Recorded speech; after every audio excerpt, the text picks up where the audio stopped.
اب آپ کو بیان کریں گے برج سملہ کے بارے میں کہ ان کا 11 سے 20 اگست کا یہ اشرہ علم نجوم کی روشنی میں کیا کچھ بیان کر رہا ہے۔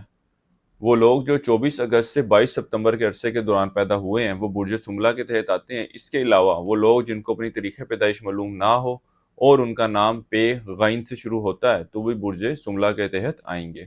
اس عرصے کا آغاز آپ کے لیے خاصا خوش آئند ثابت ہوگا، خاص طور پر ان افراد کے لیے جو خرابی صحت میں مبتلا تھے۔ اللہ کے فضل و کرم سے اس عشرے میں صحت یاب ہوتے دکھائی دے رہے ہیں، خاص طور پر وہ افراد جن کی بیماری طوالت اختیار کر گئی تھی یا جن کی بیماری تشخیص نہیں ہو پا رہی تھی۔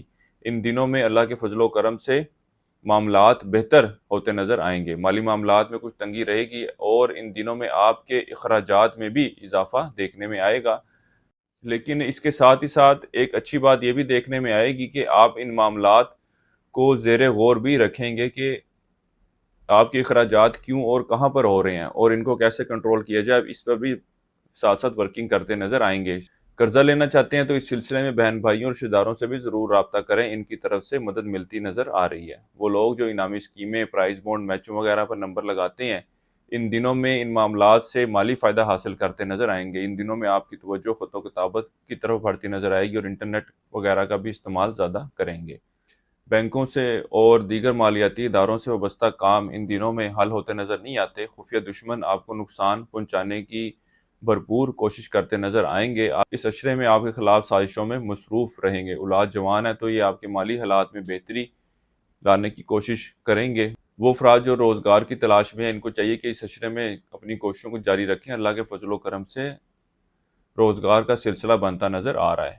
اس کے ساتھ ہی ساتھ وہ مراد پیش افراد جو تنخواہ میں اضافے کے حوالے سے امید لگائے بیٹھے تھے ان دنوں میں ان معاملات کے حوالے سے خوشخبری سننے میں آ سکتی ہے۔ وہ لوگ جو اسٹاک مارکیٹ، کرپٹو کرنسی یا اس طرح کی دیگر کرنسی میں ٹریڈنگ کرتے ہیں وہ ان معاملات سے مالی فائدہ حاصل کرتے نظر آئیں گے۔ اس عرصے کا وقت بیرون ملک جانے کے حوالے سے اور بیرون ملک اپلائی کرنے کے حوالے سے اتنا کوئی اچھے نتائج کو لے کر نہیں آئے گا۔ اس عشرے میں آپ کا یار دوستوں سے ملنا جلنا زیادہ رہے گا۔ اپنی خواہشات، امیدوں کو پورا کرنے کے حوالے سے اگر آپ کوشش کریں تو کئی خواہشات کو حتمی شکل دینے میں کامیاب رہیں گے۔ یہ عرصہ آپ کے اندرون سفر کے لیے جانے کو بھی ظاہر کر رہا ہے۔ اس عرصے کے لیے ایک وظیفہ آپ کو بتا رہا ہوں، یا اللہ یا حفیظ ہو۔ 3 تسمیہ آپ نے اس کی کرنی ہے روزانہ۔